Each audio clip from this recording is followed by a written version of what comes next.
عام طور پہ جب جماعت ہو رہی ہوتی ہے تو کچھ احباب اس وقت جماعت میں شامل ہوتے ہیں کہ جب امام صاحب رکوع میں ہوتے ہیں۔ تو اس صورت میں جماعت میں شامل ہونے کا طریقہ کیا ہے؟ کچھ احباب اس حوالے سے غلطیاں کر جاتے ہیں، تو اس مسئلے کو توجہ سے سماعت کیجیے گا۔ جب جماعت ہو رہی ہو اور آپ جماعت میں شامل ہوں تو سب سے پہلی چیز جو آپ نے دیکھنی ہے وہ یہ دیکھنی ہے کہ جس صف میں آپ کھڑے ہو رہے ہیں اس سے اگلی صف مکمل ہے یا نہیں۔ اگر اگلی صف مکمل ہے تو پھر آپ پیچھے صف بنائیں، اور اگر اگلی صف میں جگہ ہے اس کو چھوڑ کر پیچھے صف بنائیں گے تو یہ غلط ہے۔ پہلے اگلی صف کو مکمل کیا جائے، بعد میں پیچھے صف بنائی جائے۔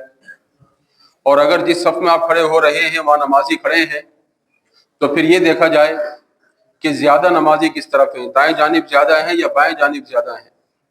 اگر زیادہ نمازی دائیں جانب ہے، بائیں جانب کم ہے، تو آپ بائیں جانب کھڑے ہو جائیں۔ جس طرف نمازی کم ہوتے ہیں، صف میں جگہ زیادہ ہو تو اس طرف کھڑا ہونا چاہیے، اور اگر دونوں طرف برابر ہیں تو پھر آپ دائیں جانب صف میں کھڑے ہو۔ تو یہ ہے صف میں شامل ہونے کا طریقہ۔ بعض مرتبہ دیکھا گیا ہے کہ احباب پہلی صف میں یا دوسری صف میں دائیں جانب کھڑے ہونے کو ترجیح دیتے ہیں، اور دائیں جانب صف بہت لمبی ہو جاتی ہے، بائیں جانب خالی ہوتی ہے۔ تو یہ طریقہ درست نہیں ہے۔ اگر بائیں جانب جگہ ہے تو پہلے آپ بائیں جانب کھڑے ہوں، اور جب سب برابر ہو تو پھر دائیں جانب۔ اب آئیے اصل مسئلے کی طرف کہ امام صاحب اگر رکوع میں ہیں تو اب نماز میں شامل ہونے کا طریقہ کیا ہے؟ آپ صف میں آ کر کھڑے ہوں اور نیت کر کے جو نماز ادا کر رہے ہیں اس کی نیت کریں، اور تکبیر تحریمہ کہہ کر اللہ اکبر کہہ کر کانوں تک ہاتھ اٹھائیں، اور پھر دوسری رکوع کی تکبیر کہتے ہوئے پھر رکوع میں چلے جائیں۔ اس میں اگر امام صاحب رکوع میں ہیں تو آپ کو ہاتھ باندھنے کی ضرورت نہیں ہے۔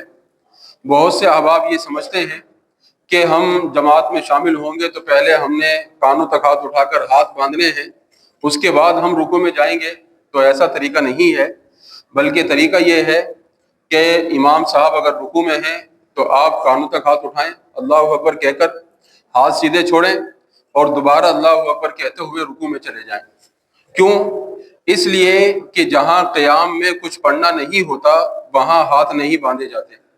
آپ نماز جنازہ کو لے لیجیے، نماز جنازہ میں بھی چوتھی تکبیر کے بعد ہاتھ چھوڑنے کا حکم ہے، کیونکہ کچھ پڑھا نہیں جاتا، ہاتھ چھوڑ کر پھر دونوں جانب سلام پھیر دیا جاتا ہے۔ تو اسی طرح امام اگر رکوع میں ہے، آپ جماعت میں شامل ہوں تو پہلی تکبیر تکبیر تحریمہ کہیں، سیدھے کھڑے کھڑے، اور پھر دوسری تکبیر کہتے ہوئے رکوع میں چلے جائیں۔ اور اگر آپ نے پہلی تکبیر کہی یعنی تکبیر تحریمہ اور اسی میں رکوع میں جھک گئے، رکوع میں چلے گئے، پوری تکبیر آپ نے کھڑے ہو کر نہیں کہی، قیام آپ نے نہیں کیا، تو وہ رکعت آپ کو نہیں ملی۔ آپ کو امام کے سلام پھیرنے کے بعد وہ رکعت بھی ادا کرنی ہوگی، کیونکہ قیام آپ نے چھوڑ دیا۔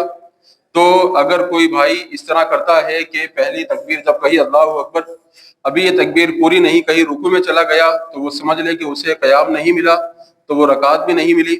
اب بعد میں امام سلام پھیرنے کے بعد وہ رکعت ادا کرے گا، اور اگر اس نے کھڑے ہو کر تکبیر تحریمہ اطمینان سے کہی، اس کے بعد دوسری تکبیر کہتے ہوئے رکوع میں چلا گیا، تو اس طریقے سے اسے وہ رکعت مل گئی ہے۔ تو بعض احباب یہاں غلطی کرتے ہیں کہ کانوں تک ہاتھ اٹھا کر پہلے ہاتھ باندھتے ہیں پھر رکوع میں جاتے ہیں۔ تو صحیح طریقہ یہ میں نے آپ کو بتا دیا ہے، اور اس پوری تفصیل کو مفتی اعظم پاکستان مفتی منیب الرحمان صاحب نے اپنے فتاویٰ کی کتاب میں بیان کیا ہے۔ اللہ رب العزت کی بارگاہ میں دعا ہے کہ خالق کائنات ہم سب کو نبی اکرم صلی اللہ تعالی علیہ وسلم کی تعلیمات پر عمل کی توفیق عطا فرمائے۔ آمین۔ وما علینا الا البلاغ المبین۔